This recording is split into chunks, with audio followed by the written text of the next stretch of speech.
The power of noise, ശബ്ദത്തിൻ്റെ ശക്തി. കഴിഞ്ഞ ദിവസം പവർ ഓഫ് സൈലൻസ് ആണ് എടുത്തത്, ഇന്ന് പവർ ഓഫ് നോയിസ്. ശബ്ദത്തിന് ശക്തിയുണ്ട്.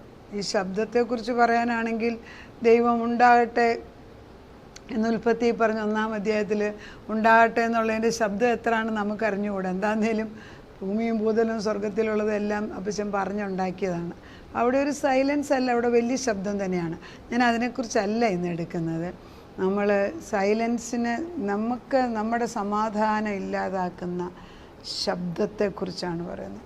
The audible noise pollution in the world is so pervasive that is having a negative neurological impact. അതായത് ഭൂമിയിലുള്ള ഈ പുറമേ നിന്നുള്ള ഈ വലിയ ശബ്ദം കോൾഡ് നോയിസ് പൊല്യൂഷൻ, അത് നമ്മൾ ഇപ്പോഴൊക്കെ ഒത്തിരി കുറഞ്ഞിട്ടുണ്ട്. പക്ഷേ എല്ലാ ഉത്സവത്തിനും എല്ലാ ആചാരങ്ങൾക്കും നമ്മൾ ശബ്ദമിട്ട് ബഹളം വെക്കും. എന്തിനാണെന്ന് അറിഞ്ഞുകൂടാ. ശബ്ദം ഇട്ട് അടിച്ചേൽപ്പിക്കുന്ന പോലെ നമ്മൾ പറയാം. അതുകൊണ്ടൊന്നും ഒരു പ്രയോജനം ഉണ്ടെന്ന് എനിക്ക് തോന്നുന്നില്ല. പിന്നെ മനുഷ്യൻ്റെ ഇടയ്ക്ക് ശബ്ദം കുഴപ്പമില്ല. പക്ഷേ ഈ ഓഡിബിളായിട്ട് കണ്ടിന്യൂസ് ആയിട്ടുള്ള ഈ ശബ്ദം അത് മനുഷ്യന് ഗുണത്തെക്കാട്ടി ചിലപ്പം ദോഷം ചെയ്യുന്നുണ്ട്. അത് നോട്ട് ചെയ്യണമെങ്കിൽ ഈ കുഞ്ഞുങ്ങളെ കൊണ്ട് പള്ളിയിൽ പോകും. പള്ളിയിൽ അല്ലെങ്കിൽ സഭായോഗങ്ങളോ അല്ലെങ്കിൽ ഏതെങ്കിലും ക്രിസ്ത്യൻസിൻ്റെ തന്നെയല്ല മറ്റുള്ളവരുടെ ഒക്കെ പോകുമ്പം ഒത്തിരി ശബ്ദമുണ്ടാക്കുന്നിടത്ത് ഈ മൈക്കിൻ്റെ കീഴെ കൊണ്ട് കുഞ്ഞുങ്ങളെ നിർത്തരുത്. ബിക്കോസ് അവരുടെ ചെവിയുടെ ഇയർ ഡ്രം വളരെ സെൻസിറ്റീവാണ്. It can just go dumb. ഇത് പൊട്ടിപ്പോകാൻ സാധ്യതയുണ്ട്. അത് നമ്മൾ ചിന്തിച്ചിട്ടില്ല. ഈ പ്ലെയിനിൽ പോകുമ്പോൾ പ്രഷർ കൂടുമ്പം ചെവിയുടെ ഈ ഇയറിൽ പൊട്ടിപ്പോകും. ഇയർ ഡ്രമ്മിന് പൊട്ടിപ്പോകാൻ സാധ്യതയുണ്ട്. ബിക്കോസ് വളരെ സെൻസിറ്റീവായിട്ടാണ് ഇത് ദൈവം സൃഷ്ടിച്ചത്. പിന്നെ ഒന്ന് മനസ്സിലാക്കേണ്ടത്, ചിലർക്ക് ഇയർ ഡ്രം ഇച്ചിരി കൂടെ കഴിവുള്ള, പക്ഷെ ചിലരുടേത് വളരെ സെൻസിറ്റീവാണ്. അങ്ങനെ ഒരു സത്യം ഉണ്ടെന്ന് മനസ്സിലാക്കിയാൽ വളരെ ശ്രദ്ധിച്ച് വേണം അത് ഉപയോഗിക്കാൻ. പലപ്പോഴും ഈ ചെറുപ്പത്തിൽ ആരും പറഞ്ഞു തന്നിട്ടില്ല ഇങ്ങനെ നമുക്ക് ഉറക്കെ പറയാമെങ്കിൽ മറ്റുള്ളവർക്ക് ഉറക്കെ പറയാമെന്നുള്ള ചിന്തയാണ്. ചിലർക്ക് ഉറക്കെ പറയാനൊക്കത്തില്ല. ഉറക്കെ കേൾക്കുന്ന മറ്റുള്ളവർക്ക് പ്രയാസമില്ലെങ്കിൽ ചിലർക്ക് പ്രയാസമുള്ളവരുണ്ട്. ഇതൊക്കെ കൊച്ചിലെ പറഞ്ഞ് പഠിപ്പിച്ചിട്ടില്ലെങ്കിൽ വയസ്സുകാലം വരെ നമ്മൾ വിചാരിക്കുന്നത് നമ്മുടെ ശബ്ദം കൊണ്ട് ആർക്കും പ്രശ്നമില്ലെന്നാണ്. പക്ഷെ നമ്മുടെ ശബ്ദം എബവ് സർട്ടൺ ലെവലിൽ വരുന്നത് നമുക്ക് ദോഷമാണ്, ചുറ്റുപാടുള്ളവർക്ക് ദോഷം. അപ്പോൾ the noise pollution is very real. അത് യൂറോപ്പിലൊരു WHO ഒരു സ്റ്റഡി നടത്തിയതിൽ 12,000 premature death every year by noise pollution. അതായത് കുഞ്ഞുങ്ങൾ ഗർഭപാത്രത്തിൽ ഉണ്ടാകുമ്പോൾ തന്നെ എല്ലാ വർഷവും 12,000 കുഞ്ഞുങ്ങൾ ശബ്ദത്തിൻ്റെ ബഹളം കൊണ്ട് ചത്തുപോകുന്നു, മരിച്ചു പോകുന്നു, ശബ്ദകോലാഹലം കൊണ്ട്. അപ്പോൾ ഈ ഒത്തിരി ശബ്ദം, അത് ഈ പ്ലെയിനൊക്കെ കയറി എയർപോർട്ടിൻ്റെ അടുക്ക താമസിക്കുന്നവർക്ക്, എപ്പോഴും ശബ്ദം ഉണ്ടാക്കുന്ന ഇൻസ്റ്റിറ്റ്യൂഷൻസിൻ്റെ അടുക്ക താമസിക്കുന്ന അവരുടെയൊക്കെ കുഞ്ഞുങ്ങളുണ്ടാകുമ്പോൾ ചിലപ്പോൾ അവർക്ക് തീർത്തും നോർമൽ അല്ലാതെ ഉണ്ടാകും. Because these are not meant for the infants in the mother's belly. നമ്മളത് മനസ്സിലാക്കണം. ഈ 12,000 premature death every year by noise pollution. യൂറോപ്പിലെ മാത്രമാണ്, ബാക്കി എടുക്കുന്നില്ല. 22 million cases of chronic annoyance, അതായത് 22,000 മില്യൺസ് ഓഫ് ആളുകൾക്ക് ഈ ശബ്ദം സഹിക്കാൻ വയ്യ. ഇത് സഹിക്കാൻ വയ്യാത്ത ഒരു രോഗം പോലെയായി മാറുന്നുണ്ട്. 6 million cases of chronic high sleep disturbance in Europe alone. 6.5 million ആളുകൾക്ക് യൂറോപ്പിൽ മാത്രം ഉറക്കമില്ലാതെ ഡിസ്റ്റർബ്ഡ് ആയിട്ട് കഴിയുന്നവരുണ്ട്. നമുക്ക് രാത്രിയിൽ ഉറക്കം ഒരു ദിവസം ഡിസ്റ്റർബ്ഡ് ആയാൽ നമ്മുടെ പേഴ്സണാലിറ്റി മാറും. സുഖമായിട്ടുള്ള ഉറക്കം, നിദ്ര ദൈവം തരുന്ന ഒരു ഭാഗ്യമാണ്. അതിനെതിരായിട്ട് നമ്മൾ ഓരോന്ന് കാണിച്ചു വെച്ചിട്ട് അത് നമ്മുടെ ചെവിക്ക് തന്നെയല്ല, നമ്മുടെ ദേഹി ആത്മാവിന് പോലും അത് പ്രശ്നമാക്കി മാറ്റുന്നു എന്ന് നമ്മൾ മനസ്സിലാക്കേണ്ടിയിരിക്കുന്നു. ദൈവത്തിൻ്റെ ആത്മാവ് നമ്മളോട് പറയുകയാണ്, അധികമായ noise, it's A noise pollution. അതാരും പറയുന്നില്ലാഞ്ഞിട്ടാണോ അറിയാഞ്ഞിട്ടാണോ എന്നല്ല, കൂടുതലും അത് വില്ലേജ് സൈഡുകളിലാണ് കൂടുതൽ. ഇപ്പം ഞാൻ അമേരിക്കയിലൊക്കെ പോയി താമസിക്കുമ്പോൾ, ഈവൻ സൗദി അറേബ്യയിൽ, അവിടെയൊന്നും അധികം ശബ്ദം ഉണ്ടാക്കാൻ അവർ സമ്മതിക്കത്തില്ല. പ്രത്യേകിച്ച് ന്യൂയോർക്കിൽ താമസിക്കുമ്പോൾ ഒരു കാരണവശാലും ആവശ്യത്തിൽ കൂടുതൽ ശബ്ദം അവിടെങ്ങും ഞാൻ കേൾക്കുന്നില്ല. ഈവൻ ഈ ചർച്ചുകൾ, വലിയ നമ്പേഴ്സ് വിടുന്ന ചർച്ചുകളിൽ പോലും അവർ സൗണ്ട് പ്രൂഫ് വെച്ചിട്ടാണ് പ്രാർത്ഥന നടത്തുന്നത്, മറ്റുള്ളവർക്ക് ഡിസ്റ്റർബ്. സൗദി വെച്ച് പിന്നെ സൗണ്ട് പ്രൂഫ് ഇല്ലാതെ നമുക്കൊന്ന് പ്രാർത്ഥന നടത്താനൊക്കത്തില്ല.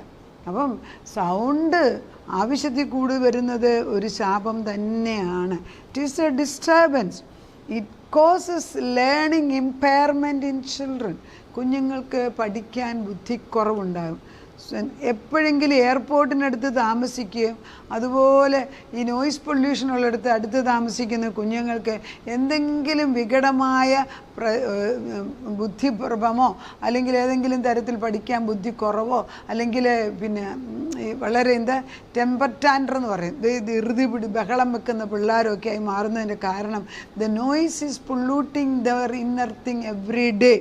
Try to avoid loudspeakers, TV, podcast, raised voice in our lives, volume of information, opinion, entertainment does not give time to process our inner life. അതായത് ഈ ടി വി കൂടെ പോഡ്കാസ്റ്റിൽ നമ്മൾ പാട്ട് കേൾക്കുമ്പോൾ ചെവിക്കകത്ത് കയറ്റി വെച്ച് ചെവിക്കകത്തിങ്ങനെ ഇയർ പ്ലഗ് വെച്ചിട്ട് ഇയർഫോൺ വെച്ചിട്ട് കേൾക്കാറ്, ഇയർഫോൺ വെച്ച് സംസാരിക്കുന്നത്, അതൊക്കെ നമ്മൾ വിചാരിക്കുന്നത് നല്ലതാണ്. But they are not that good.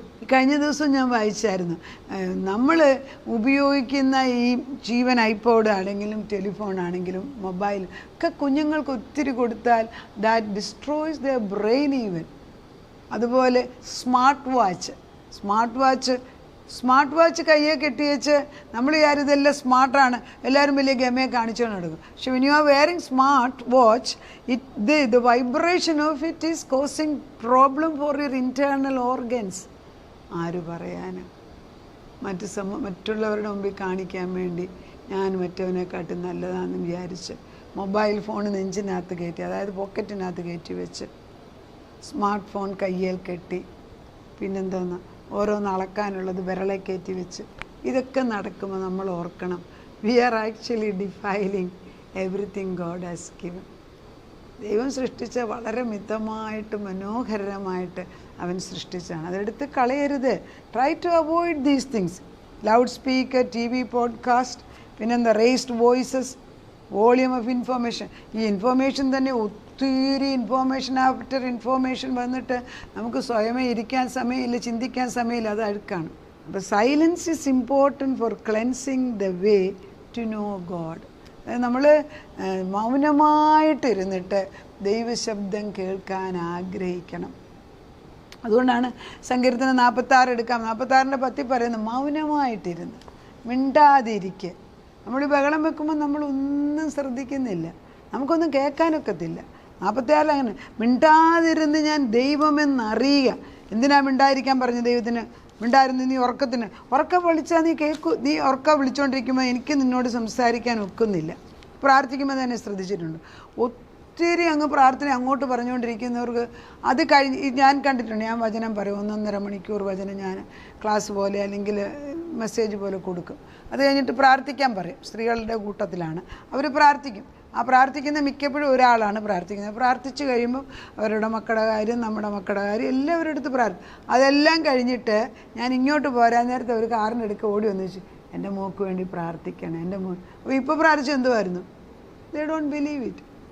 C, ഇത് ചുമ്മാതെ പ്രാർത്ഥിക്കാൻ പറയുന്നതും ആത്മാർത്ഥമായിട്ട് പ്രാർത്ഥിക്കാൻ ആഗ്രഹിക്കുന്നതും നമ്മൾ പ്രാർത്ഥിക്കുമ്പം ദൈവം കേൾക്കുമെന്ന് വിശ്വസിക്കണമെങ്കിൽ you need a quiet inside should be. അതില്ലിപ്പോൾ ആർക്കും ഇല്ല. അത് പറഞ്ഞു കൊടുക്കണം, അത് പഠിപ്പിച്ചെടുക്കണം. ഏതൊരു മീറ്റിങ്ങിലും, ഞാൻ പറയും വലിയ കോൺഫറൻസ് ആകട്ടെ, കോർപ്പറേറ്റ് മീറ്റിംഗ് ആകട്ടെ, ക്രിസ്ത്യൻ മീറ്റിംഗ് ആകട്ടെ, റിലീജിയസ് ഏതിലും ഒരു മിനിറ്റ് 5 മിനിറ്റ് മിണ്ടാതിരിക്കാനൊന്ന് പറഞ്ഞു നോക്കിക്കേ. It's fearful, dreadfully fearful. അത് മാറണം. ദൈവം തൻ്റെ സ്വരൂപത്തിൽ സൃഷ്ടിച്ചിട്ട് 6 ദിവസം കൊണ്ട് സകലതും ഉണ്ടാക്കിയപ്പോൾ മനുഷ്യനെ ഒന്നും അവിടെ ഉണ്ടാക്കി വെച്ചില്ല. കാരണം മനുഷ്യൻ ഇതൊന്നും ഉൾക്കൊള്ളാനോ ഒരിക്കലും ദൈവത്തിന് ആഗ്രഹമില്ല.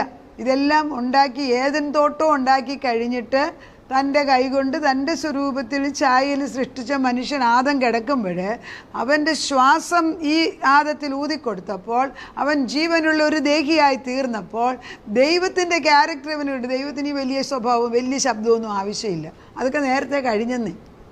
ഭൂമി ഉണ്ടാക്കിയപ്പോഴും സ്റ്റാർ ഉണ്ടാക്കിയപ്പോഴും ഒക്കെ അത്. അല്ലെ തന്നെ ഭൂമിക്ക് ചുറ്റും എത്രയോ ഡിസ്റ്റൻസ് വെച്ചിട്ടാണ് മറ്റു പ്ലാനറ്റ്സിനെ വെച്ചിരിക്കുന്നത്. Because God doesn't want us to be disturbed. ഇല്ലേ? ദൈവത്തിൻ്റെ ആത്മാവ് നമ്മളോട് പറയാണ്, learn to know the difference between unnecessary noise and unnecessary doings. നമ്മളിതിലൊക്കെ ഇൻവോൾവ് ആയിട്ട് നമ്മളെ തന്നെ നശിപ്പിക്കാതെ അടുത്ത തലമുറയ്ക്ക് വേണ്ടി നോയിസ് പൊല്യൂഷൻ ഉണ്ടാകാതിരിക്കാൻ തീർത്തും നമ്മൾ ശ്രദ്ധിക്കണം. നമ്മൾ മൂലം മറ്റുള്ളവർക്ക് വെറുതെ പ്രശ്നമുണ്ടാക്കാതിരിക്കാൻ. നമ്മൾ മൈക്ക് വെക്കുമ്പം കറക്റ്റായിട്ടുള്ള ശബ്ദത്തിൽ മാത്രമേ വെക്കാവൂ. മറ്റുള്ളവർക്ക് അത് പ്രയാസമാക്കരുത്. ഒരു പിന്നെ ഫങ്ഷൻ നടത്തുമ്പോൾ അതിനൊരു ടൈം വെച്ച് വേണം. ഇന്ന ടൈം ഒന്നുമല്ല അറിയാമെങ്കിൽ ആ സമയത്ത് അവർക്ക് മാറിയിരിക്കാമല്ലോ. ഇപ്പോൾ ഈ ഒരാഴ്ച ഇവിടെ പുഷ്പമേള നടത്തിയപ്പം രാത്രി തോറും ഞാൻ ഓർക്കും, എന്തോ ഒരു ശബ്ദം എനിക്ക് എഴുതാൻ പ്രയാസം. ഞാൻ പറയും, കർത്താവ് ഇതൊന്ന് തീർന്നിരുന്നത്. പിന്നെ തീർന്ന് ഞാൻ അറിഞ്ഞില്ല. അപ്പോൾ ഒരു ദിവസം പറഞ്ഞു, ശബ്ദം കേൾക്കുന്നില്ലല്ലോ എന്ന് ഞാൻ പറഞ്ഞു. കാരണം my mind was concentrating on God and പെട്ടെന്ന് ഞാൻ ശബ്ദം കേൾക്കുന്നില്ലല്ലോ എന്ന്. അപ്പം മൗനമായിട്ടിരിക്കേണ്ടത് ആവശ്യമുണ്ട്. ആവശ്യമില്ലാത്ത ശബ്ദങ്ങൾ, കോലാഹലങ്ങൾ മാറ്റിയിരിക്കണം. നമുക്ക് പ്രാർത്ഥിക്കാം. ആവശ്യമില്ലാത്ത ബഹളങ്ങൾ, ശബ്ദങ്ങൾ ഞങ്ങളുടെ ജീവിതത്തിൽ, ഞങ്ങളുടെ മക്കളുടെ ജീവിതത്തിൽ നിന്ന് അങ്ങോട്ടും ഇങ്ങോട്ടും വഴക്കുണ്ടാക്കുമ്പം സ്നേഹമായിട്ട് പറയാതെ കടിച്ചു കീറുന്ന പോലെ, ഒരാൾ വേറൊരാളെ പിച്ചിക്കീറുന്ന പോലെയുള്ള ശബ്ദം നമ്മളിൽ ഉണ്ടാകരുത്. കർത്താവേ, അല്പ വിഷമം വരുമ്പോഴൊക്കെ ഞങ്ങളുടെ ശബ്ദം ഒത്തിരി അങ്ങ് പൊങ്ങിപ്പോകുന്നുണ്ട്. ദൈവത്തോട് പ്രാർത്ഥിക്കുമ്പോഴും ഞങ്ങൾ വഴക്കിടുന്ന പോലെ പ്രാർത്ഥിക്കാറുണ്ട്. അതെല്ലാം എടുത്ത് ദൂരെ കളഞ്ഞേച്ച് ശാന്തമായ വിധത്തിൽ നീ ഞങ്ങളുടെ കൂടെ ഉണ്ടെന്ന് അവിടുന്ന് ഞങ്ങളുടെ ശബ്ദം പറഞ്ഞില്ലേ പോലും അപ്പച്ചൻ അറിയാം. പക്ഷെ പറഞ്ഞിട്ട് അത് അപ്പച്ചൻ ഏറ്റെടുത്തു എന്നുള്ള വിശ്വാസത്തിൽ സ്തോത്രം ചെയ്ത് സ്തുതിപ്പാൻ അതര ഫലമെന്ന് സ്തോത്രയാഗത്തോടെ നിൻ്റെ സന്നിധിയിൽ കടന്നു വന്നു. അന്ധകാര ശക്തിയെ കൊണ്ട് ആവശ്യമില്ലാതെ പറയിപ്പിക്കാതെ ദൈവത്തിന് മഹത്വം കൊടുക്കാൻ ഞങ്ങളെയും തലമുറകളെയും പഠിപ്പിക്കണം. നിൻ്റെ സാന്നിധ്യം കൊണ്ട്, നിൻ്റെ വെളിച്ചം കൊണ്ട്, നിൻ്റെ പ്രസൻസ് കൊണ്ട് കർത്താവിൻ്റെ ആത്മാവ് പകർന്നെടുത്ത് ദൈവത്തിൻ്റെ ഉറപ്പും ധൈര്യവും മക്കൾക്ക് കൊടുക്കണം. ഉറപ്പും ധൈര്യമുള്ളവനായിരിക്കുക. സകലത്തിലും കഴിയുന്ന ദൈവം ഞങ്ങൾക്ക് ഉറപ്പും ധൈര്യം ഇട്ടപ്പം കാറ്റിനെയും കോളിനെയും കണ്ടപ്പോൾ ശാന്തമാകയെന്ന് ദൈവം തമ്പുരാൻ പറഞ്ഞുവെങ്കിൽ ശാന്തമാക്കാൻ കഴിവുള്ള ദൈവം നമ്മുടെ ജീവിതത്തിൽ കടന്നു വരണം. കുടുംബജീവിതത്തിൽ, ബിസിനസ്സിൽ, ഇൻ്ററാക്റ്റിംഗ് വിത്ത് അതർ പീപ്പിൾ, പള്ളികളിൽ, സഭകളിൽ, ഓരോ ഇൻസ്റ്റിറ്റ്യൂഷനിലും കർത്താവ് ഈ ശബ്ദ കോലാഹലം മാറ്റിയിട്ട് സ്നേഹത്തിൽ സംസാരിക്കാനും താഴ്മയോടും ശബ്ദമൊക്കെ പറയാതെ പെയ്യെ പറയാൻ ഞങ്ങളെ പഠിപ്പിച്ചെടുക്കണേ. പക്ഷേ ഇതന്നിരിക്കുന്ന ശബ്ദം നിൻ്റെ നാമമഹത്വത്തിന് വേണ്ടി, തലമുറകളുടെ അനുഗ്രഹത്തിന് വേണ്ടി, തലമുറകളെ യേശുക്രിസ്തുവിൽ ഉറപ്പിക്കുന്നതിന് വേണ്ടി മാത്രം ഉപയോഗിക്കട്ടെ എന്ന് പ്രാർത്ഥിക്കുന്നു. അങ്ങനെ അവിടുന്ന് ചെയ്യുന്നതിനാൽ സ്തോത്രം. പ്രാർത്ഥന കേട്ട് ഉത്തരം തന്നതിന് നന്ദി. യേശുക്രിസ്തുവിൻ്റെ പൊന്നുനാമത്തിൽ തന്നെ ആമേൻ.